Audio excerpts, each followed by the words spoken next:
I was not kidding. This is this kind of certificate which says I did a polar bear weapon and protection course.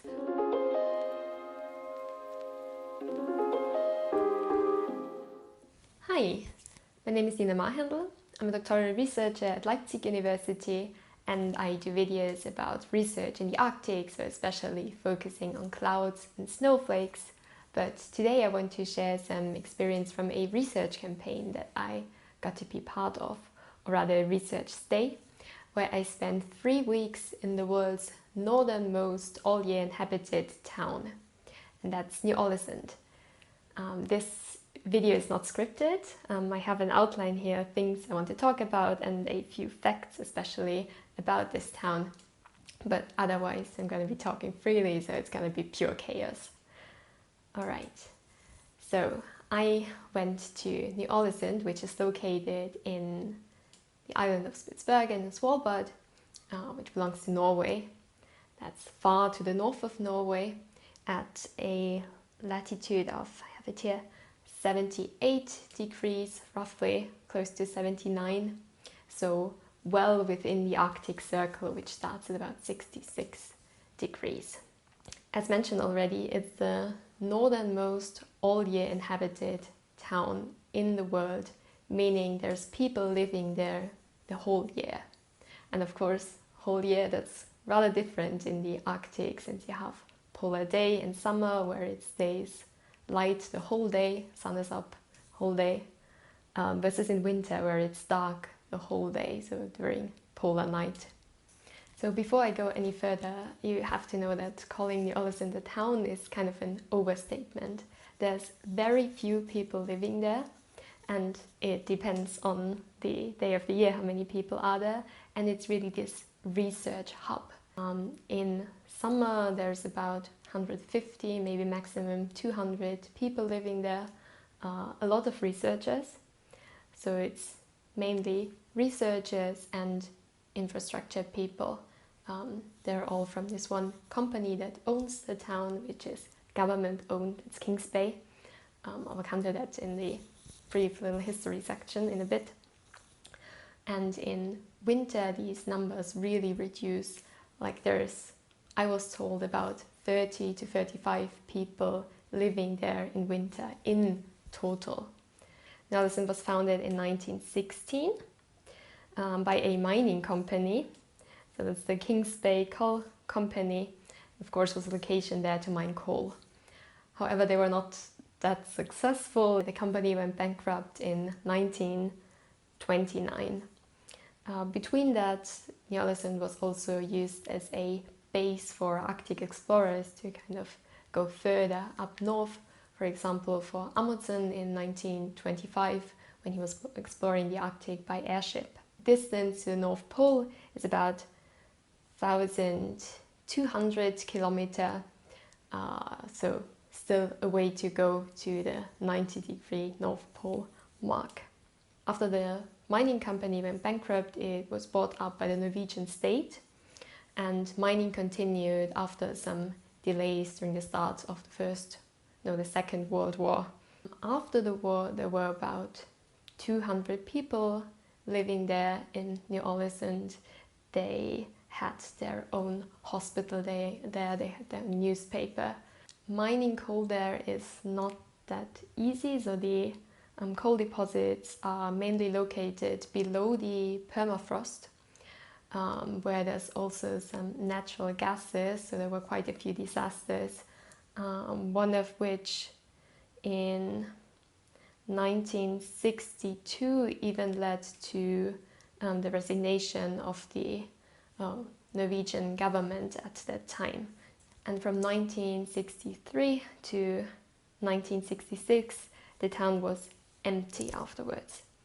Only afterwards it slowly developed as the researcher town that it is now. So nowadays a lot of different countries have research stations in Ny-Ålesund. Most of them were founded in the 1990s and 2000s. There's a Japanese station, a British station, Italian, Korean, a joint German-French station where I was staying. That one got founded, for example, in 2005.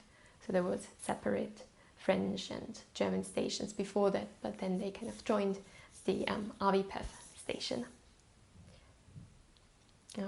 What did I forget? Chinese and Norwegian station, of course. The town itself is still owned by the government-owned Kings Bay company. However, they are not mining coal anymore. They kind of rebranded and now are a service company to the research that's conducted there. So they're responsible for infrastructure, for cleaning, for preparing meals, etc. Besides research stations, there's some other buildings in Ny-Ålesund.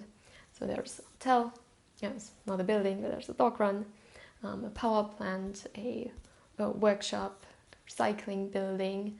There's the one cantina. There's a shop.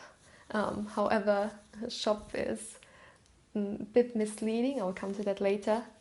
There's a post station and a museum. There's a pub, of course a harbour, since almost everything needs to be shipped there. No schools, no hospitals anymore, so having kids there is just not possible. Ooh, I should say something about the journey there, because that also takes you a bit. So I started from Germany, so I went from Leipzig to Frankfurt via train. Ooh, yeah, with some delay because of Deutsche Bahn, as always. So it was a bit stressful at the airport, but everything went well.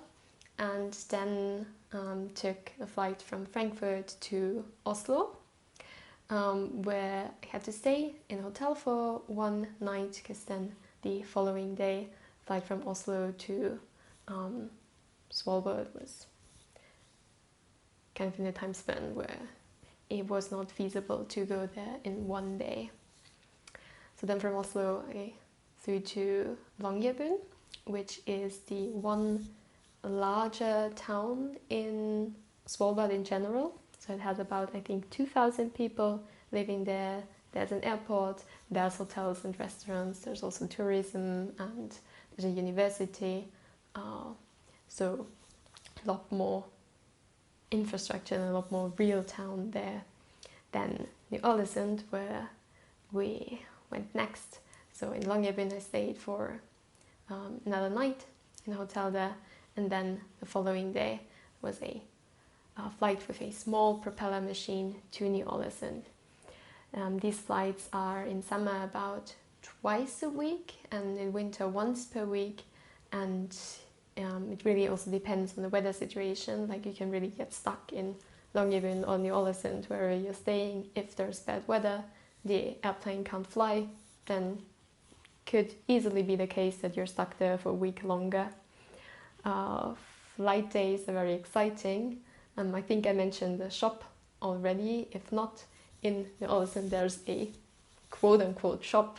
So there's this one building where you can buy some snacks, alcohol, lots of alcohol, toothpaste, other stuff, and it opens on flight days. So whenever a plane is coming to Ny-Ålesund, which is best case scenario twice a week, and then the shop is open for 1 hour. So you really have to take the opportunity if you need anything. If you need, I think I had to buy, I don't know if I had to buy toothpaste or a toothbrush, but something. Yeah, you really have to wait for flight day and then catch the 1 hour that the shop opens, which means of course everyone is going there, but there's not that many people, so it doesn't matter. Yeah, so that's a journey there, taking 2 nights to even arrive there. Basically same thing on the way back, which brings me to why I went there in the first place. So I got the opportunity to set up a snowfall camera, which my supervisor developed and is still there, is still measuring, still sends me emails whenever it has some kind of problems, which at least it doesn't do that often anymore, which is good. Yeah, so the idea is you have this camera, or actually rather 2 cameras, so you get images of snowflakes falling through a measurement volume in the middle from 2 sides. And that's actually where this intro video is from. So these are snowflakes not measured in Ny-Ålesund but a different location, but with kind of the same instrument or same instrument type. So that's the second model of this camera that's now located in Ny-Ålesund and measuring at least each winter snow falling there. I did not go there alone. I went together with a team of scientists from the University of Cologne, who were setting up a cloud radar. So the snowfall camera on the ground, measuring kind of the snow falling to the ground, really complements these radar measurements where you have this instrument looking up in the cloud and you get some information on the whole vertical structure of the cloud. So you can gain some information if you know what's reaching the ground, how the ice and snow in the cloud looks. So it really works well together. And so we went there together and really helped each other.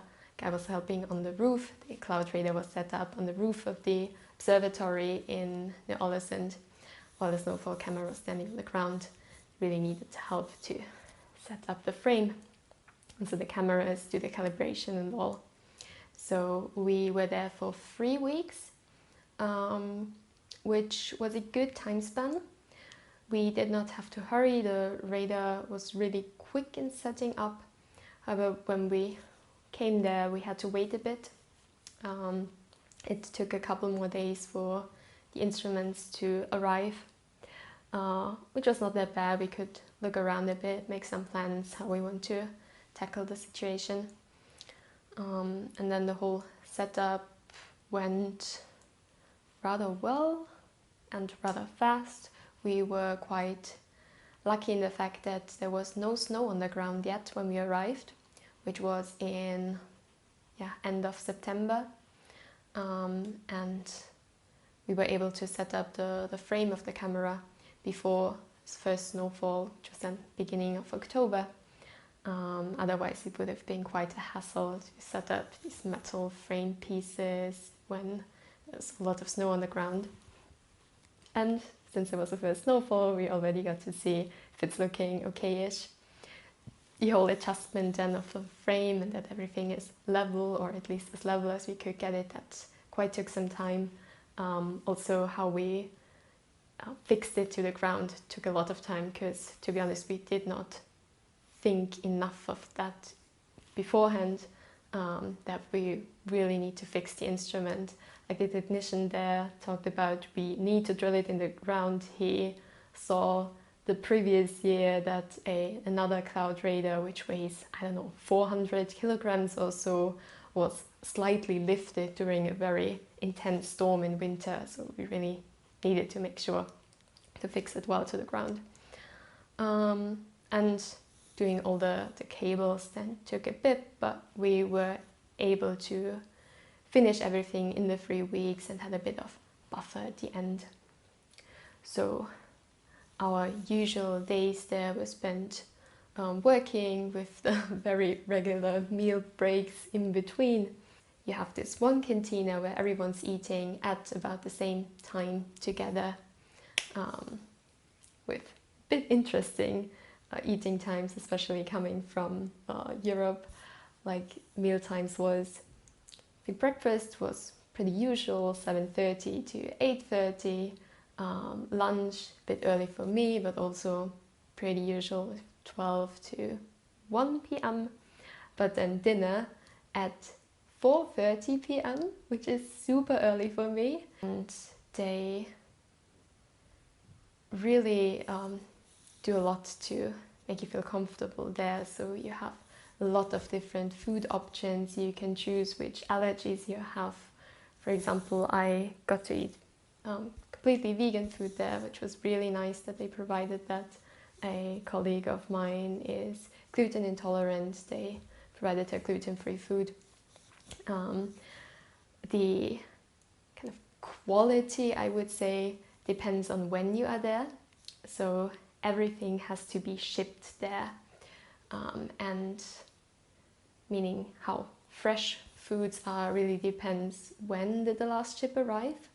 So we were really lucky. In the first week when we arrived, middle of week, there was a ship coming, bringing all the fresh food, and then afterwards we had salad and avocado and mangoes. So really what I was not expecting to be eating there. This coming of a ship is really an event there, since you get all the new nice food, at least for a couple of weeks before it's starting to kind of drain again. So they have a little tradition there that every time a ship comes, you have a taco run. So first of all, you eat tacos then.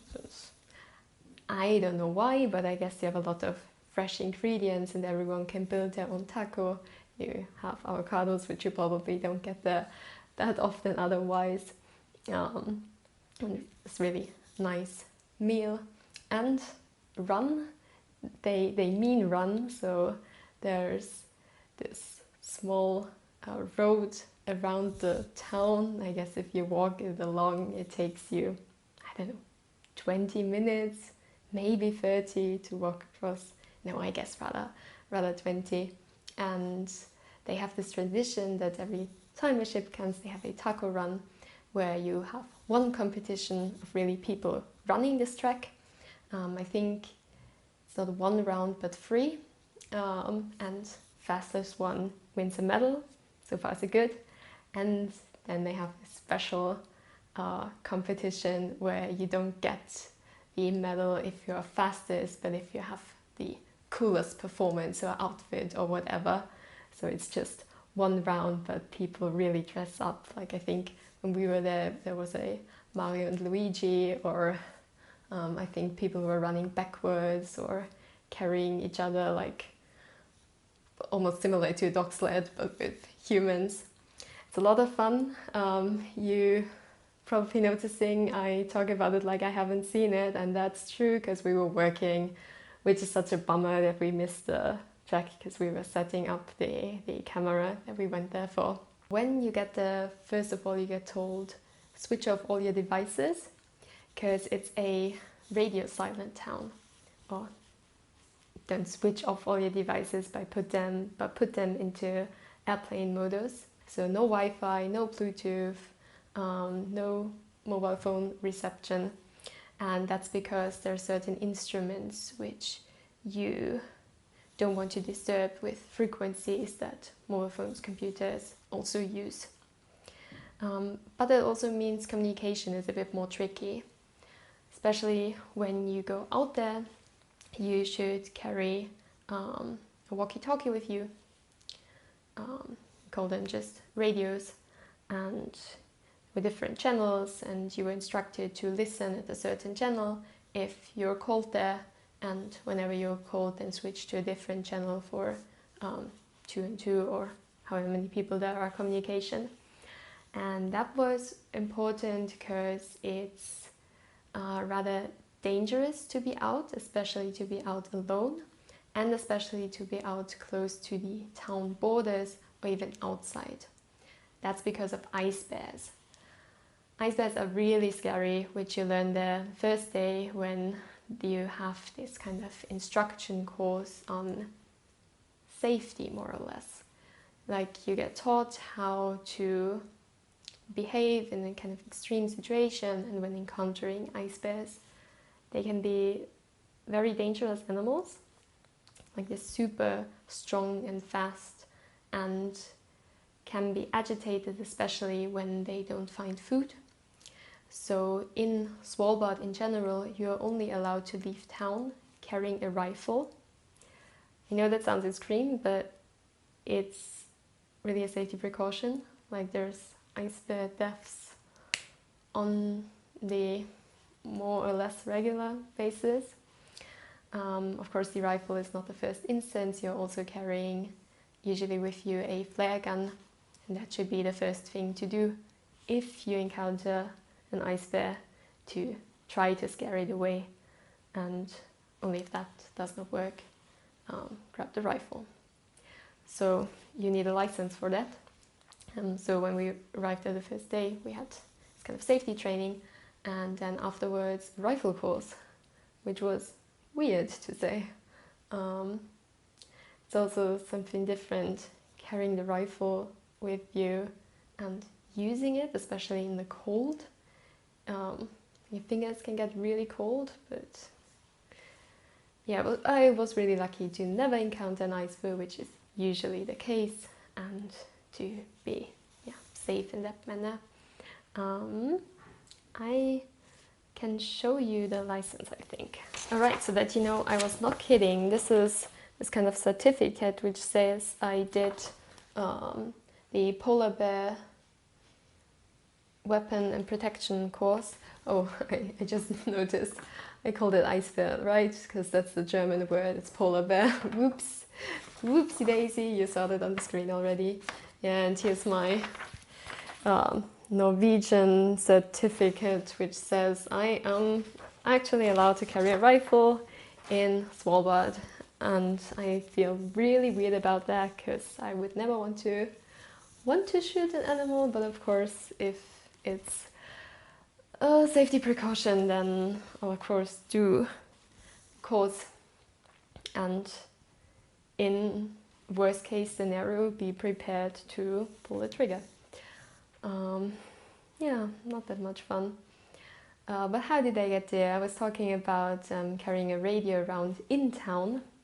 That was also because where we were setting up the snowfall camera was already on the kind of outskirts, and there we got the instruction that whenever we were working there, there had to be at least one person keeping polar bear watch. So this person was carrying a flag, and in this case no rifle, since we were still inside town, and just looking at the field if there are signs of polar bears coming. And of course carrying also a radio, because if you see a bear, then you have to tell the whole town and everyone has to get inside. Yeah, maybe more fun topic, there's also a lot of cute animals. Not that polar bears aren't cute, but you kind of get a different perspective when you really get taught how dangerous they are. We encountered polar foxes, which are so cute, and they already were in their white fur coat, which made them stand out, especially in the beginning when there was no snow yet. So I have also this little video of this cute little guy in front of the cafeteria. I think he was looking for food, I'm not sure. But he was so close, really cute, really nice experience. We also got to see seals, which are really curious creatures, and one day we took a walk outside town as a group together, one person carrying a rifle, and walked along the beach and spotted a lot of seals, also spotted us, and then kind of came closer to surface and to the beach, looking what we were doing. There's also reindeer, which are these cute little creatures who also are not scared of humans at all. I'm not sure, because they're not exposed to that many humans, but I guess they have to know the settlements there. Maybe know that they do not harm them because they come really close. Like there's this really bad joke. Well, the joke was so bad my mic decided to cut off exactly here, so sorry. Instead, I'll leave you with the remainder of this video of the Q polar fox.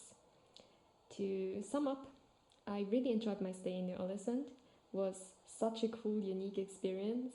I'd love to go there again. So no concrete plans for any time soon, but we'll see what the future brings. I also have not talked about everything. There's a lot more to share, so maybe I could do a second part in the future if anyone is interested. For that matter, I would also be very interested. What's the furthest north you've ever been? Maybe leave me a comment. If you enjoyed this mess of a rambling video, please leave me a like.